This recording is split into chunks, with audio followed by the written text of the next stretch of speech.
제목 같이 한번 읽어보겠습니다. 크게 한번 읽을까요? 시작.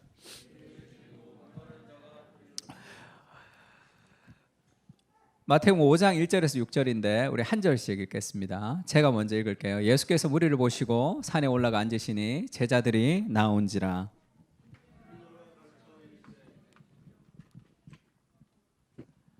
심령이 가난한 자는 복이 있나니 천국이 그들의 것이며,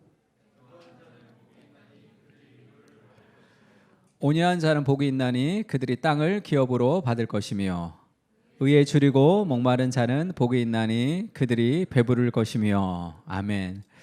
릭 워렌이라는 사람이 우리가 목적이 이끄는 삶이라고 40일 했죠. 원래 그 전에 더 유명한 책이 목적이 이끄는 교회라는 Purpose Driven Life Church라는 책을 썼습니다.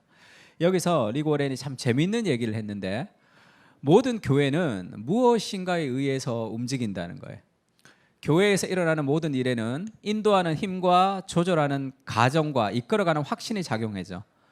어떠한 이야기들은 이야기가 되지 않고 많은 사람들에게 알려지지 않은 것인지도 몰라요. 모든 교회는 무엇인가에 의해서 움직입니다.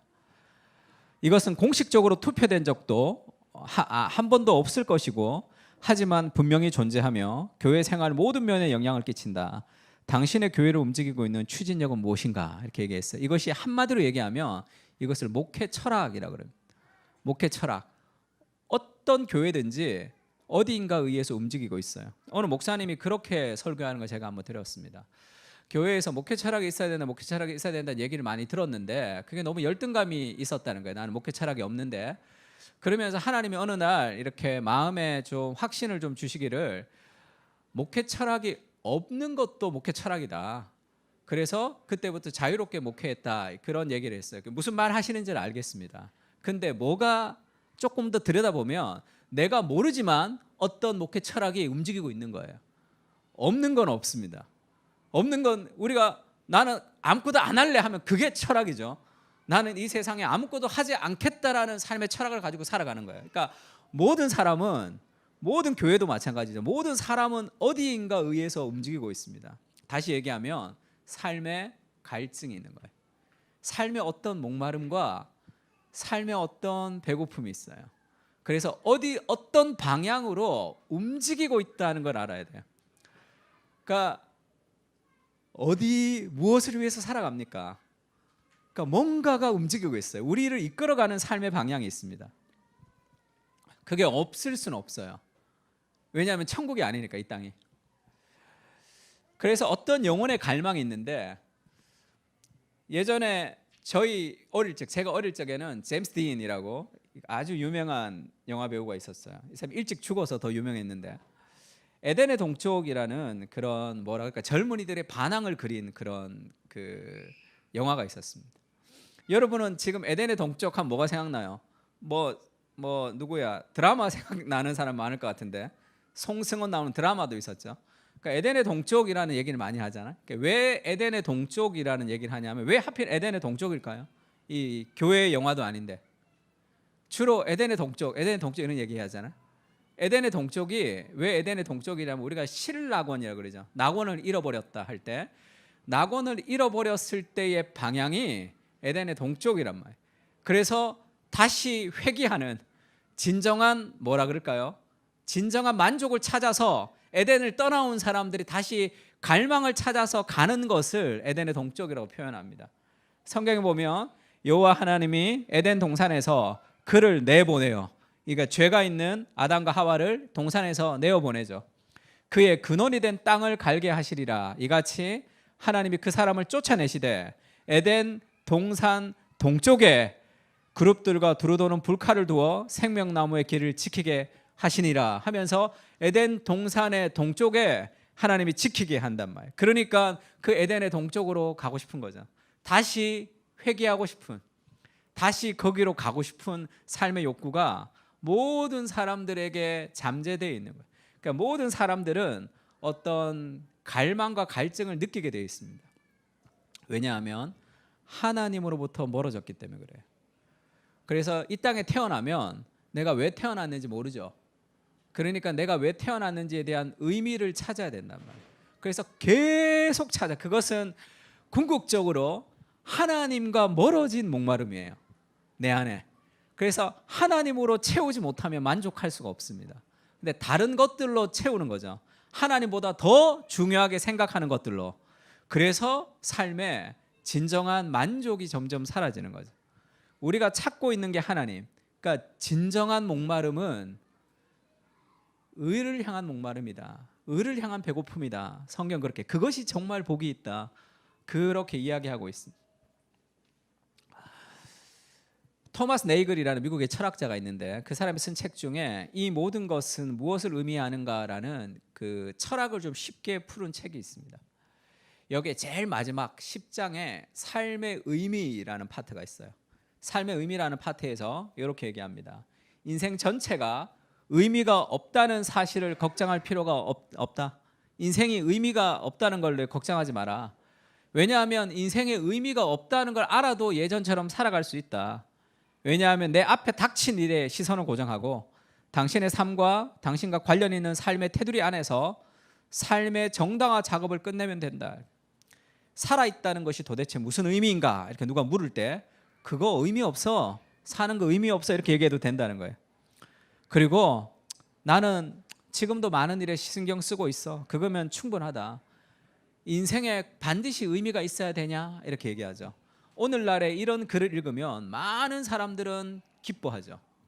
왜냐하면 삶의 압박이 너무 심하기 때문에 포스트 모던 시대에 사람들을 만약에 이런 강의를 이 사람이 이제 강의를 했다 생각해 보세요. 그러면 많은 젊은이들은 엄청나게 좋아하겠죠. 첫 번째는 새롭거든. 그리고 두 번째는 인생의 의미를 찾아간다는 것 자체가 좀 진부하다고 생각하는 거예요. 그래서 인생 의미 없어. 의미 없어도 돼. 근데 문제는 의미 없어도 되는데 내 영혼이 뭔가를 계속 찾고 있다는 게 문제예요. 그리고 의미 없어도 돼 하면 의미가 없으면 되는 게 아니라 그러면 내 인생이 행복하고 즐겁고 의미를 추구하는 만족이 생기냐 하면 그런 게 없단 말이에요. 그러니까 이 사람은 괜찮겠죠. 이런 얘기를 해도. 왜? 의미가 없다고 얘기하면서 돈 벌고 의미가 없다고 얘기하면서 책 팔리고 그래서 의미가 있는 거예요. 이게 자기는 뭐 돈 벌고 그러면 인생에 의미가 없으면 너 책 쓰지 마. 의미가 없으면 너 교수도 하지 마. 그래봐요. 그러면 싫어하겠죠. 의미가 없는데 그걸 왜 해? 본인은 의미가 없다는 얘기를 하면서 돈 많이 벌자. 강신주라는 철학자 강의를 한번 들었는데 다시 정정하겠습니다. 뭐라는 철학자 강의를 들었는데 자본주의를 엄청나게 비판하더라고요. 그런데 강연료를 많이 받는다는 얘기를 제가 들었습니다. 그 좀 모순되지 않나 강의랑 내가 그런 생각이 좀 들었는데 인생에 의미가 없다고 아무리 얘기해도 인생은 갈급함을 찾고 있단 말이에요. 그게 문제죠. 그게 문제라고. 새롭고 좋은 것보다 정말 제대로 된 어떤 이 마음. 그러니까 우리는 뭔가를 찾고 있다는 걸 알아야 됩니다. 오늘은 의에 줄이고 목이 마른 자가 복이 있다 이렇게 얘기해. 왜 의인가? 그 다음에 왜 줄이고 목마르다라고 표현했냐면 인생에 우리가 정말 원하는 게 있겠죠. 정말 원하는 게 있다고 해도 원하는 게 뭐 우리가 돈, 섹스, 권력을 우리가 추구하는 아주 중요한 갈망이라고 얘기하는데 그거는 갈망도 아니에요. 왜냐하면 그거는 줄이고 목마른 것보다 가장 강한 게 아닙니다. 줄이고 목마르다는 표현은 가장 근원적인 갈망이에요. 가장 강력한. 줄이고 목마른데 돈, 섹스, 권력이 무슨 의미가 있어요? 그거는 아무 의미가 없어요. 내가 곧 죽게 됐는데 뭐 돈 줄게 아무 의미가 없습니다. 먹을 게 있어야 돼요. 그거 가장 인간의 근원적인 갈망을 얘기하는 그 어떤 갈망보다 더 강력한 갈망을 얘기하고 있습니다. 목이 마른데 뭐가 아무것도 생각나지 않아요. 그러니까 인간의 가장 근원적인 갈증이 있는데 그것은 의에 줄이고 목이 마른. 의에 줄이고 목이 마르다는 것은 내 안에 의가 없다는 것을 깨닫는 거죠. 내가 의가 없다는 것을 깨닫는 그런 깊은 삶의 절망. 그것이 진정한 복인 거죠. 왜냐하면 진정한 의라는 것은 인간의 노력을 통해서 도달하는 것이 아니니까. 팔복은 인간의 노력을 통해서 도달하는 것이 아니죠. 의는 같이 한번 읽어볼까요? 시작. 우리가 의라고 할 때 그것은 하나님과 바른 관계를 의라고 얘기합니다. 내가 생각할 때 의가 아니고, 내가 생각할 때 의라는 것은 다 가짜예요. 그 참된 의가 아닙니다. 내가 선한 일을 할 때도 그런 얘기 한번 한 적 있죠. 누가 고등학생인데 그 휠체어를 탄 친구가 있었어요. 매주 교회 올 때 그 친구를 이렇게 휠체어를 들었어. 그래서 그 계단, 교회 그 긴 계단을 이렇게 매일 올려다 주는 그런 친구가 있었습니다. 사람들이 칭찬을 엄청 하죠. 참 네가 참 마음이 참 착하구나. 그런 일을 막 했는데 어느 날 비가 막 올 때였는데 그 친구가 이 예배에 잘 안 오더래요. 그러다 연락이 왔는데 오늘 예배를 못 오겠다는 연락이 왔어요. 기분이 어땠을 것 같아요? 좋았대요. 기분이. 그게 인간이죠. 그게 인간의 선이라고. 그 인간의 의는, 인간이 정한 의는 하나님 앞에 의가 될 수 없습니다. 그러니까 정말 우리가 의롭지 못한 존재, 우리가 의가 없다는 것에 대한 그런 진정한 자기 인식이 좀 필요해요. 우리의 의는 다 누더기 같다. 성경 그렇게 얘기하죠. 하나님의 입장에서의 의입니다. 그래서 불의한 자는 하나님 나라를 유업으로 받지 못한다 이렇게 얘기하죠. 불의가 뭐예요? 의가 없는 거죠. 의가 없으면 천국에 갈 수 없습니다. 하나님 나라를 유업으로 받을 수 없어요. 의가 있다는 것은 천국에 갈 수 있다는 거죠. 그래서 이 의라는 것은 인간의 노력으로 통해서 도달하는 것이 아니라 그리스도를 믿음으로 오는 의예요. 그러니까 성경에 나오는 의라고 할 때 그것은 하나님이 행하신 의라고 생각해야 됩니다. 예수님이 두 가지를 우리에게 해 주셨는데 우리가 받아야 될 형벌, 우리가 받아야 될 죄의 짐을 예수 그리스도가 십자가에서 못 박혀서 대신 당하셨죠. 그것을 예수님의 수동적 순종이다 그렇게 얘기했습니다. 십자가에서 우리가 받아야 될 죄의 형벌을 예수님이 가지고 가셨어요. 그래서 우리의 죄가 예수님에게 가서 죄의 형벌에서 우리가 해방됐습니다. 그런데 천국에 가려면 의가 있어야 돼요. 불의한 자는 하나님 나라를 유업으로 받을 수 없습니다.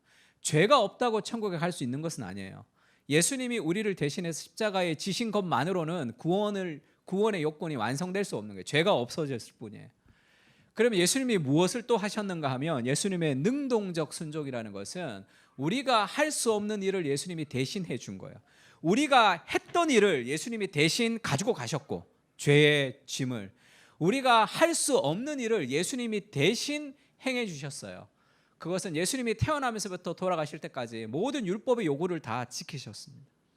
우리가 할 수 없는 그 모든 것을 예수님이 다 지키시고 그 자신이 행동을 통해서 순종을 통해서 얻었던 그 의를 우리에게 주는 거죠.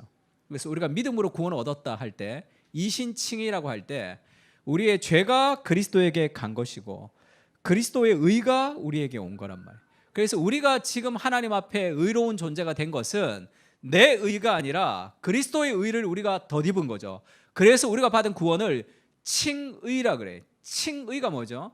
의롭다, 칭함을 받는 거예요. 정말 의로운 존재가 아니라 그리스도가 행하신 일을 내가 했던 걸로 보는 거죠.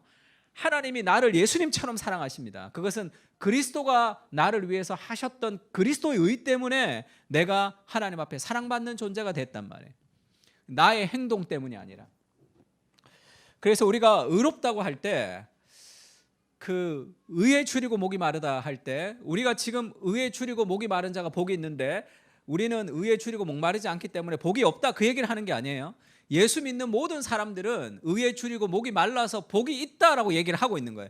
그리스도인의 선포를 얘기하고 있는 거죠.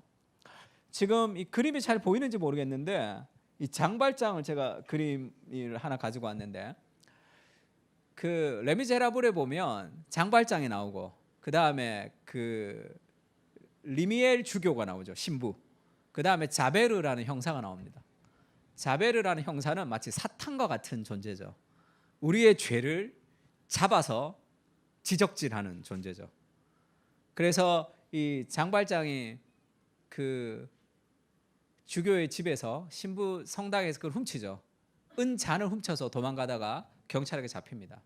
그래서 너가 이거 지금 그게 잠시 가석방 됐을 때 잡힌 거죠. 그래서 장발장이 거짓말하죠. 신부님이 나한테 주셨다 이거는. 그러니까 잡아서 신부님한테 가죠, 경찰이. 그래서 이거 신부님한테 줬다고 이 친구가 거짓말을 했는데 당신 준 게 맞냐 이렇게 얘기하니까 신부가 은촛대까지 가지고 온단 말이에요. 형제, 이 제일 비싼 걸 왜 안 갖고 가냐, 내가 줬는데. 그리고 은촛대까지 준단 말이에요. 그때 그 경찰이 가지는 뭐라 그럴까요? 정죄로부터 해방된 거죠. 그때 더 이상 이제 이 자리를 나갈 때 경찰이 장발장에게 어떤 말도 할 수 없는 상태가 된 거죠. 장발장이 의롭게 된 게 아니라 신부의 용서를 통해서 그의 죄가 덮인 상태, 그래서 어떤 정죄로부터 자유한 상태, 그게 의라는 거예요. 의. 그러니까 의에 줄이고 목이 마르다 할 때 우리는 의가 없는 존재라는 인식을 가질 때 그리스도의 의를 통해서 우리가 구원 얻는 거죠. 그것을 우리가 감격적으로 얻었든지 그렇지 않든지 그것이 우리가 구원받을 때 이 영적인 메커니즘 안에서 일어났던 일이죠. 이미 나는 예수님이 필요합니다라고 예수님을 영접할 때는 내가 내 힘으로 나를 구원할 수 없는 존재라는 삶의 연약함, 내가 의롭지 않다라는 삶의 연약함이 있어요. 내가 의로운 사람들은 복음을 받아들일 수가 없습니다. 그래도 나는 딴 사람보다 괜찮게 살았다고 생각하는 사람들은 교만이죠. 인간의 의, 그 비교 의가 아니라 하나님 앞에 절대 의가 없다는 것을 인정해야 되는 거죠. 그때만 우리가 그 예수님의 사랑을 받아들일 수 있는 거죠. 그래서 그 의는 우리가 칭의 이렇게 얘기할 때 그건 법적인 용어예요. 법적으로 무죄라고 선언을 받은 거예요. 더 이상의 정죄가 없습니다. 로마서에 보면 그런 말씀이 있죠. 이 예수를 하나님이 그의 피로 믿음으로 말미암는 화목 제물로 세우셨으니 이는 하나님께서 길이 참으시는 중에 전에 지은 죄를 간과하심으로 자기의 의로우심을 나타내려 하심이니 곧 이때에 자기의 의로우심을 나타내사 자기도 의로우시며 또한 예수 믿는 자를 의롭다 하려 하심이라. 자기도 의롭고 예수 믿는 자도 의롭다 하시기 위해서 옛날에 지은 죄를 간과 좀 내버려 두셨다 이런 말이죠. 왜 사람이 죄를 지으면 하나님이 심판을 해야지 그게 하나님의 공의죠. 근데 하나님이 이 리미엘 신부처럼 우리가 죄를 지었어요. 마귀가 우리를 정죄해요. 하나님 얘 데리고 와서 얘 죄인인데 할 때 얘 죄 안 졌어, 내가 그렇게 하게 해준 거야 라고 얘기를 하면 영화에서는 괜찮지만 하나님 입장에서는 말이 안 돼. 왜? 하나님이 거짓말하는 거죠. 하나님은 거짓말할 수 없습니다. 하나님의 입장에서 그게 정당화되려면 내 죄가 없어져야 되죠. 내 죄를 정당하게 심판이 이루어져야 되는 거죠. 그래서 하나님이 자기도 의로워야 돼. 너 죄 있지? 죄 없다 해줄게. 그러면 하나님이 의롭지 못하니까 하나님이 의로워야 되고 또 죄인도 의롭게 해줘야 되는 방식을 하나님이 찾으셔야 되는 거죠. 쉽게 얘기하면. 그래서 죄인인 우리의 죄는 없어지지 않습니다. 그 죄는 반드시 심판이 이루어져야 돼요. 그러나 우리를 구원하고 싶은 하나님의 사랑이 있다. 그래서 죄가 없는 인간을 대신할 수 있는 예수 그리스도로에게 우리가 받아야 될 온갖 심판과 저주를 다 쏟아부으면서 우리를 의롭다 하신 거죠.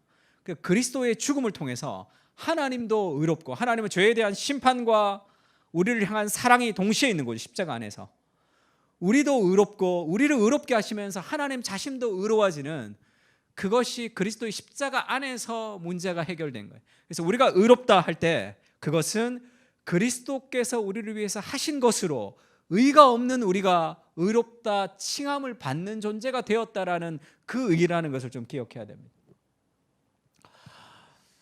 의에 줄이고 목이 마른 자는 복이 있다 할 때 우리는 의가 없기 때문에 가장 근원적인 내 죄의 문제를 해결할 수 없는 거죠. 세상의 모든 문제들이 많습니다. 정치적으로 해결하기도 하고 여러 가지 방송을 통해서 언론을 통해서 수많은 사람들이 세상에 있는 무언가를 해결하고 노력하지만 근원적인 해결은 되지 않죠.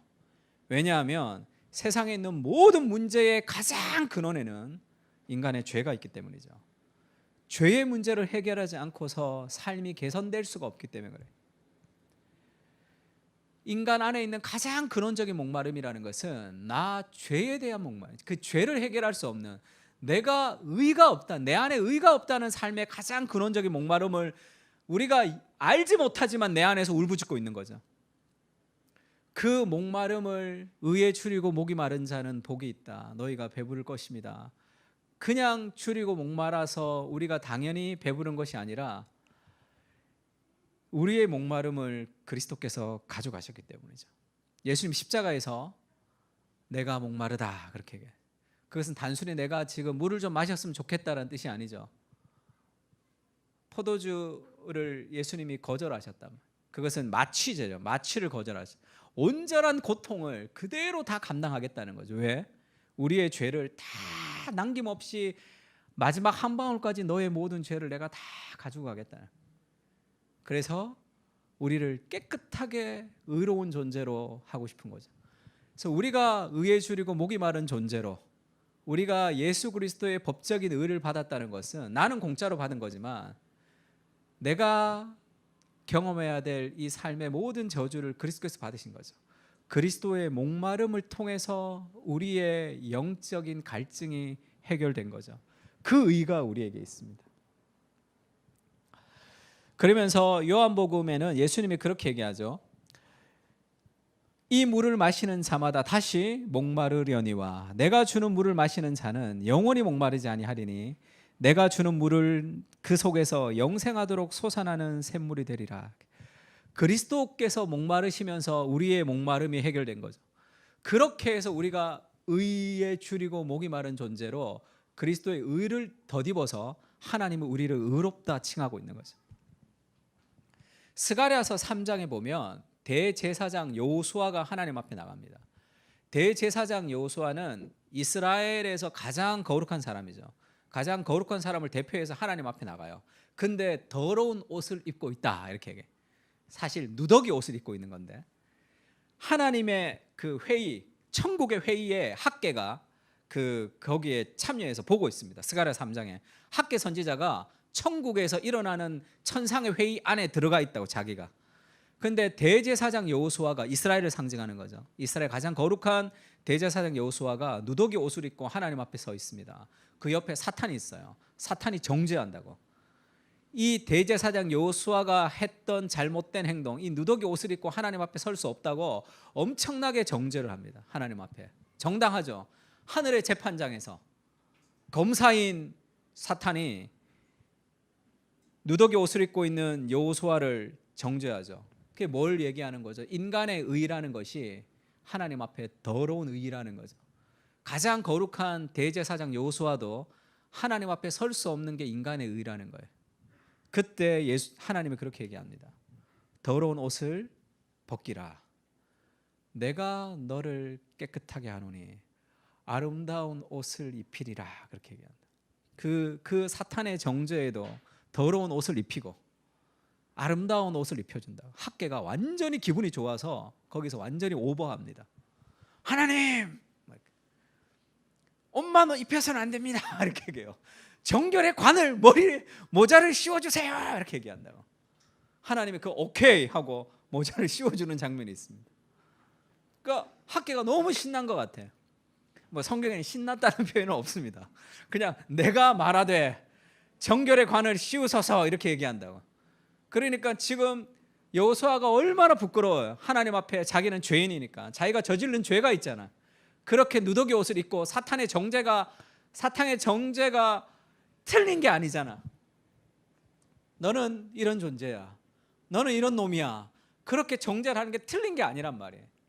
근데 그것을 다 알고 계신 하나님께서 그 더러운 옷을 벗기고 깨끗한 옷을 입혀주신, 그것이 우리의 구원을 그렇게 얘기하는 거죠.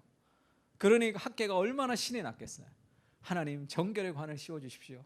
모자도 좀 씌워주십시오. 그래서 하나님 오케이 해서 모자까지 씌워줘요. 이 대제사장 여호수아가 얼마나 그 누더기 옷을 입고 있는 자기가 아름다운 옷을 입은 사람으로 변신한 거죠.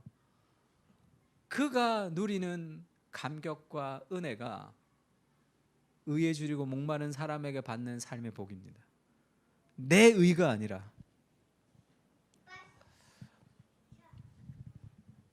레베카 버키스 쓴 토마토와 빨간 사과라는 아주 유명한 책이 있습니다. 토마토는 왜 토마토와 빨간 사과일까요? 토마토는 겉도 빨갛고 안도 빨갛죠. 그러니까 좋은 신자일까요? 좋지 않은 신자일까요? 이게 좋은 신자를 뜻하고, 빨간 사과는 겉은 빨간데 잘라보면 허옇단 말이에요. 그러니까 겉과 속이 다른 사람을 이렇게 뜻합니다. 그러면서 이제 토마토가 돼야 되는데, 여기에 그런 얘기는 림카 벌킷이 이제 그 강의를 했던데, 어떤 자매가 찾아와서 상담을 하는데 마치 울 것처럼 이제 찾아온 거예요. 그러면서 상담을 하는데, 이 사람은 이제 교회에서 이제 그 자기 남편은 목회자예요. 자기는 사모겠죠. 그때 결혼 전이었는데 청년 사역, 청소년 사역을 했다는 거예요. 굉장히 보수적인 교회에서 청소년 사역을 해서 굉장히 설교도 잘하고, 자기는 거기에서 굉장히 인정받는 그런 리더십들이었다는 거예요. 근데 혼전의 성적인 관계를 통해서 임신을 했다는 걸 알아버렸습니다. 그러니까 두 사람이 고민이 시작된 거죠. 내가 이 청소년들한테 그런 얘기를 얼마나 설교를 했겠어. 그리고 그 교회는 보수적인 교회고, 그게 내 말과 내 삶이 다른 거잖아. 그래서 아무도 모르게 낙태를 했어요. 그리고 사역을 계속한 거죠. 그리고 결혼을 하고 자기 결혼식에 얘기를 하는데, 결혼식 날 사람들이 막 축복하는데 결혼식 날 너무 힘들었다는 거예요. 결혼식 신부 입장을 하는데 자기 귀에 들리더래. 넌 살인자야. 네가 이렇게 축복받으면서 결혼할 수 있냐. 이렇게. 그 결혼식이 너무 힘들었다는 거예요. 그것을 속이며 그렇게 아들 넷 낳고 사역을 열심히 하고 있는 거예요. 그러다 그것을 레베카 버킷에게 이제 고백을 한 거죠. 아마 성령께서 그날만 레베카 버킷에게 그렇게 역사하셨던 것 같아요. 이런 식으로 상담을 하는 게 굉장히 건강한 방식인지는 모르겠습니다. 레베카 버킷이 그냥 하여튼 그럴 때가 있죠. 그럴 때가 있어요. 그분에게는 괜찮아, 다 지나간 것이야 라고 그 정도가 위로가 되지 않는다는 걸 알죠. 만약에 누군가에게 있으면 야 괜찮아, 지금 그 괜찮다고 괜찮아지는 게 아니란 말이에요. 그 죄책감이라는 것이. 레베카 버킷이 그렇게 얘기했습니다. 당신이 누군가를 죽인 것은 첫 번째가 아니라 두 번째 살인이다. 당신이 첫 번째 살인, 그것은 십자가의 그리스도를 우리가 죽였다는 거죠. 십자가에서 죄 없는 그분을 죽였던 십자가 앞의 살인자, 그것을 그 파트가 십자가 앞의 살인자들이, 그 십자가 앞에서 가장 순결한 그리스도, 하나님의 아들이신 그분을 죽인 살인자가 그것이 우리가 아니냐. 네가 지금 아이를 죽인 것은 두 번째 살인이다. 첫 번째 가장 순결하신, 가장 거룩하신 그분을 이미 죽인 적이 있다는 거예요. 그 살인자가 너다는 거예요. 가장 순결한 그리스도를 죽인 그 살인자인 나를 그리스도께서 용서하셨다. 그보다 덜한 죄에 대해서도 하나님이 용서하지 않겠냐. 거기서 자매의 자유함을 얻었던 거예요. 그게 그리스도의 의죠. 나는 더럽고 추해서 누군가를 죽인 유아 살인자로 죄책감을 가지고 살아가는 것이 아니라 그 모든 죄에서 해방되고 자유하게 되었다는 그것이 그리스도의 의라. 그리스도가 그것을 감당하신 거죠. 그래서 이 자매가 그렇게 생각해. 그렇구나. 내가 가장 의로우신 그분을 살인했던 살인자인데 그 죄를 깨끗하게 용서하셨던 그 그리스도의 은혜가 그를 해방시켰죠. 사탄의 수많은 정죄, 우리가 누더기 옷을 입고 하나님 앞에서 어떤 말도 할 수 없었던 우리의 처절한 죄의 문제에 대해서 하나님이 그것을 다 아시죠. 그것을 벗기고 새로운 옷을 입혀주십니다. 그래서 레오카 버킷이 이렇게 얘기해요. 우리는 가장 최악일 때 가장 깊은 용납을 경험했다. 이것이 그리스도가 우리에게 주는 자유죠. 가장 최악인 상황일 때 가장 깊은 용서를 경험한 그리스도의 의가 우리에게 있단 말이에요. 그 의가 우리에게 있다. 내 의가 아니죠. 그리스도 의가 내게 있기 때문에 내가 하나님 앞에 지금도 깨끗하고 거룩한 신부로 서 있단 말이에요. 우리가 어떤 삶을 살았든지, 우리가 예배드리는 이 시간에 하나님이 너가 이렇게 살고 저렇게 살고 저렇게 살았구나가 아니라 우리는 거룩한 그리스도의 신부로 우리의 예배를 기쁘게 받으시는 것이 그리스도의 의의 힘이죠. 주의 은혜, 이런 찬송가 있습니다. 우리의 죄를 다 씻었네. 그 가사에 보면 지금도 흐르는 그 피에 눈보다 더 희게 씻으라, 그런 가사가 있어요. 지금도 흐른다는 거죠. 우리가 죄를 짓고 있는 이 순간에도 그리스도의 피가 흐르고 있는, 영원히 흐르는 그리스도의 그 피가 우리를 깨끗하고 정결하게 한다. 그 그리스도의 의가 우리에게 있다는 것을 깨달을 때 우리가 바른 하나님과의 바른 관계성을 가지고 살아갈 수 있습니다. 왜 의에 줄이고 목마른 자가 복이 있냐면 진정한 의가 우리에게 있다는 것을 깨닫지 못하기 때문에 구원을 받았지만 수많은 열등감과 죄책감 속에서 살아가고 있는 거예요. 내 의로 뭔가를 하려고 하는 거죠. 의에 줄이고 목이 마른 자는 복이 있나니 그들이 배부를 것이며. 조금 헷갈리지 않아요? 팔복이 헷갈리는 이유는 잘 생각해 보세요. 퀴즈 하나 낼게요. 의에 줄이고 목마른 그것 자체가 복이 있다는 거예요?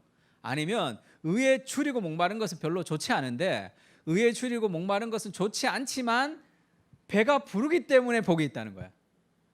심령이 가난한 자는 복이 있나니 천국이 저희 것이, 애통하는 자는 복이 있나니 저희가 위로를 받을 것이며 했을 때 애통하는 자체가 복이 있다고 얘기하는 거예요. 애통은 너무 힘든 건데 애통을 통해서 위로를 받기 때문에 복이 있다는 거예요. 뭔 것 같아요?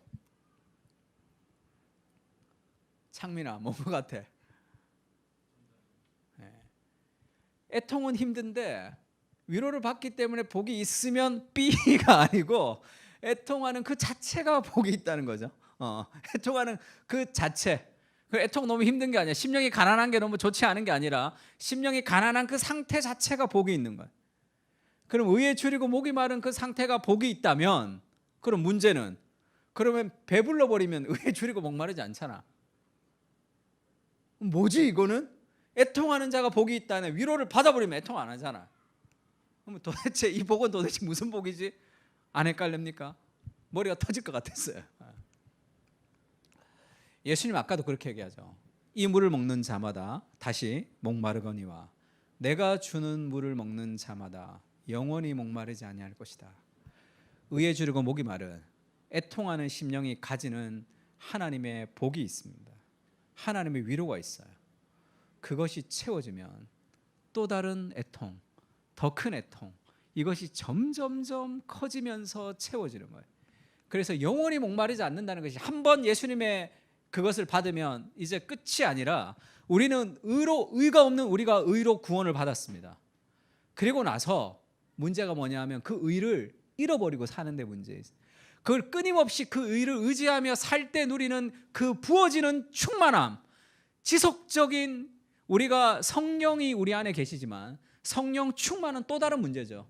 한 번 충만으로 끝나는 게 아니잖아. 성령의 충만을 받으라 하면 받았으면 끝나는 게 아니죠. 지속적인 충만을 받는데 그때는 용량이 더 커집니다. 충만의 용량이. 의에 줄이고 목이 마른 인생을 통해서 우리가 예수님을 영접했다면 또 그 의를 의지하며 살아갈 때 더 큰 의에 줄이는 목마른 하나님과의 바른 관계를 향해서 지속적인 배부름과 목마름을 해결하는 그런 단계로 나아간다는 뜻입니다. 그래서 예수님이 자신을 주셔서 모든 불법에서 우리를 속량하셨어요. 우리를 깨끗하게 하셨습니다. 그 다음이 있죠. 선한 일을 열심히 하는 그의 백성이 되게 하기 위해서. 그러니까 의가 없는 우리에게 하나님의 의를 주셨습니다. 왜요? 그냥 구원하기 위해서? 천만에. 이 땅에서 우리가 그 의를 가지고 살 수 있도록, 선한 일을 행할 수 있도록 해야 된다. 그때 내가 구원을 받았으니까 이제 내가 하는 것이 아니라 내가 의가 없는 그리스도의 의를 덧입어서 내가 살고 있는 거죠. 그 은혜와 그 감격이 있을 때 우리는 의를 추구하며 살아가는 거예요. 너희는 먼저 그의 나라와 그의 의를 추구하며 살아갈 수 있단 말이에요. 그 은혜가 그렇게 되는 거죠. 의를 추구하지 않으면 뭐를 추구하죠? 이익을 추구합니다. 인생의 갈망이 이익이에요. 내 삶의 어떤 성공, 내 삶의 어떤, 오늘 저희 아들이랑 오면서 스티브 잡스 얘기를 좀 했는데, 스티브 잡스 같은 사람이 되었다고 칩시다. 그래서 뭐 아이폰을 만들어서 세상에 영향을 미쳤다고 쳐요. 그것이 정말 우리가 살고 싶은 인생입니까? 그것이 정말 의미 있는 인생이냐고.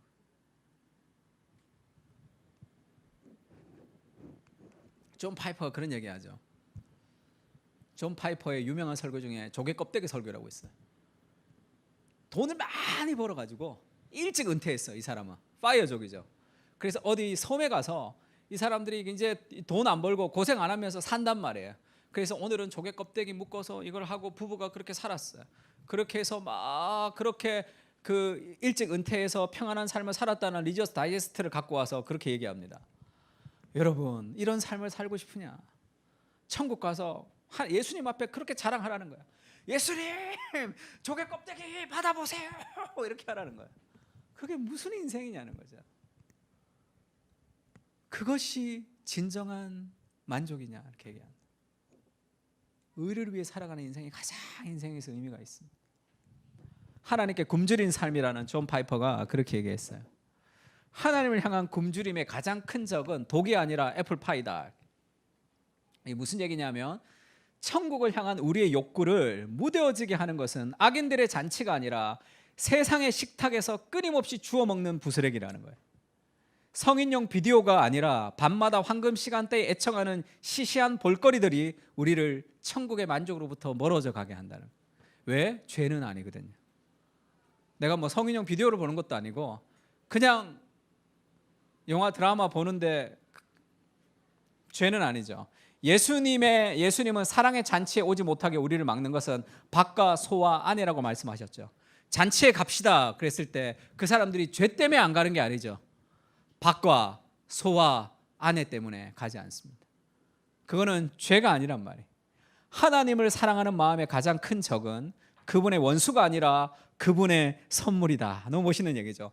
하나님을 사랑하는데 가장 큰 적은 그분의 원수가 아니라 그분의 선물. 하나님이 우리에게 복으로 주신 것들이 하나님께 나아가지 못하게 하는 거죠. 의에 줄이고 목마르지 않는 거야. 의가 없어서 그리스도의 의로 구원을 받았는데 그 다음 단계로 하나님과의 관계성을 통해서 의에 줄이고 목마른 단계로 나아가지 못하게 하는 거죠. 왜? 배부르거든요. 구원은 얻었고 다른 것들로 배가 부르다.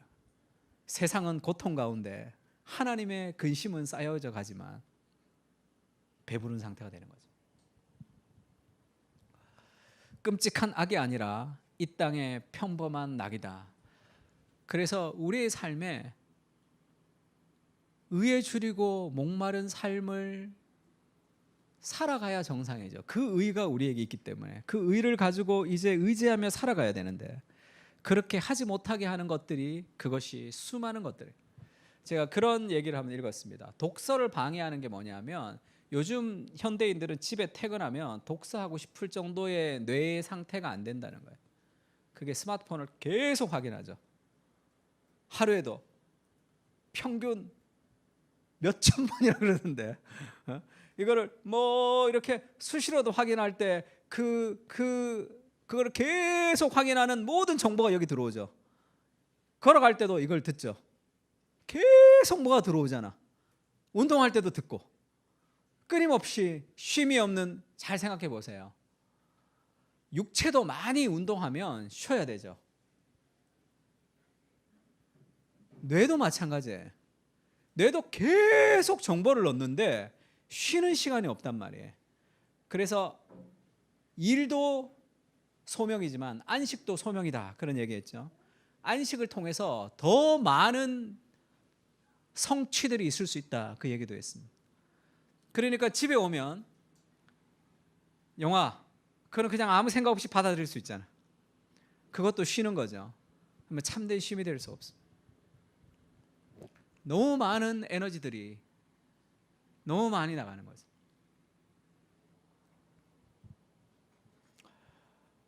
노노에 이런 말이 있죠. 자활, 군자 유어의에 소인 유월이라. 군자는 의를 추구한다. 이때 의가 그리스도 의는 아닙니다. 그러나 이 의는 맞아요. 소인들은 이익을 추구한다는 거죠. 우리가 목마른 것, 정말 의에 줄이고 목이 마른 그의 나라와 그의 의를 꿈꾸며 살아가는가, 그것이 되려면 내가 의가 없는 내가 그리스도의 의로 구원받았다는 그 은혜의 감격이 있어야 됩니다. 그래야지 무언가를 하고 싶어요. 그리스도를 위해서.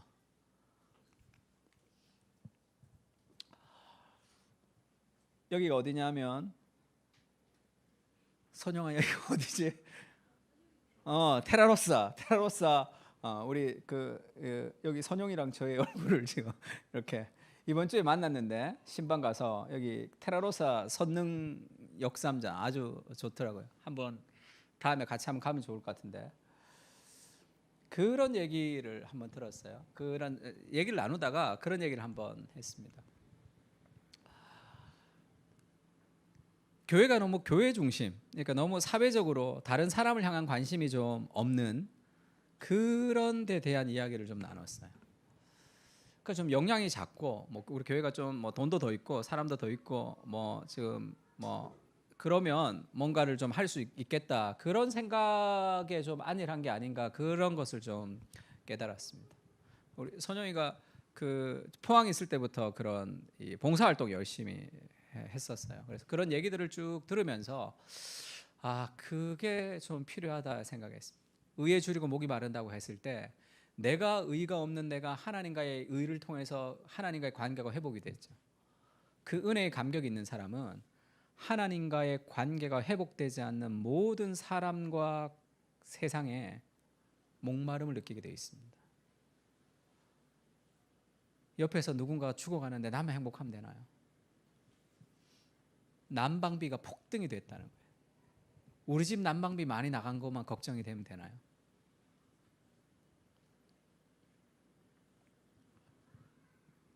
그리스도의 의가, 그리스도의 의로 회복된 사람들은 세상에 하나님의 통치가 하나님과 바른 관계, 하나님의 통치가 의로운 거죠.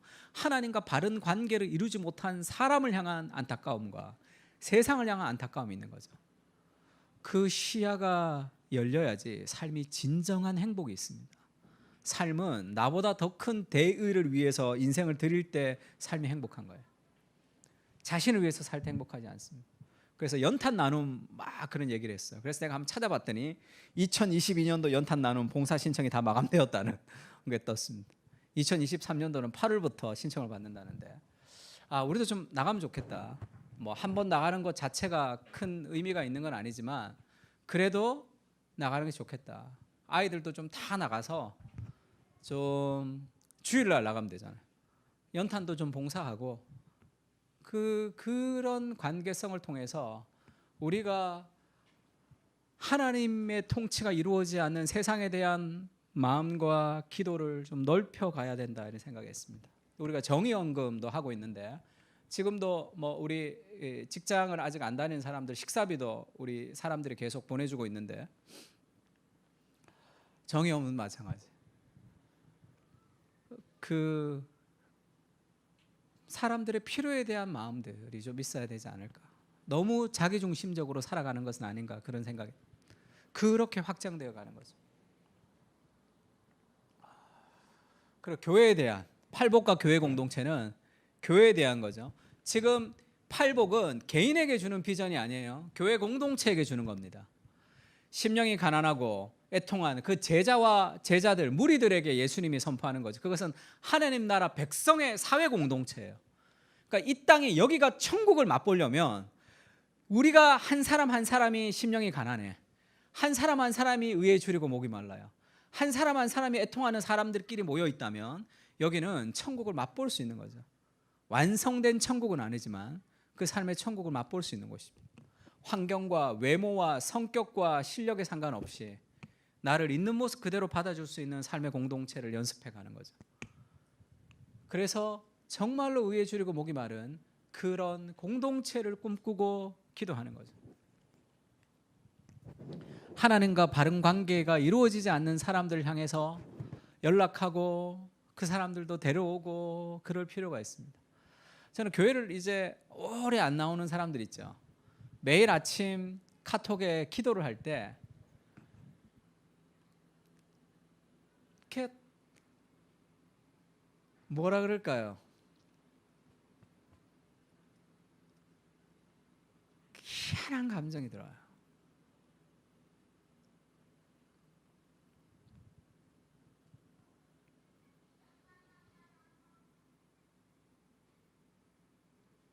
뭐하고 어떻게 지낼까에 대한